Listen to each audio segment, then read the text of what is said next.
দেখলো আসলে কি বাংলাদেশ ইসলামী ছাত্র শিবির পুনরক্ষণা বাহিনীর নাম, বাংলাদেশ জামাত ইসলামী রাজাকারের নাম বরং আমরা দেখেছি, আমি এর আগে বলছিলাম যে আমরা দীর্ঘদিন প্রকাশ্যে প্রোগ্রাম করতে পারি নাই, এই ধরনের সমাবেশ করতে পারি নাই, কিন্তু 2024 সালের 5ই আগস্টের পর আল্লাহ রাব্বুল আলামিন আমাদেরকে এইভাবে প্রোগ্রাম করার সুযোগ করে দিয়েছে।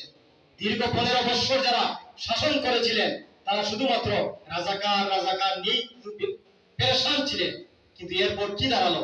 যে ছাত্রদেরকে উনি রাজাকার রাজাকার বলে এতটুকু শেখানো হয়েছে, বড় হয়েছে, এই ছাত্ররা আজকে ঢাকা বিশ্ববিদ্যালয় থেকে শুরু করে দেশের বিভিন্ন বিশ্ববিদ্যালয়ে স্লোগান দিচ্ছে তুমি কে আমি কে, কি বলেছে?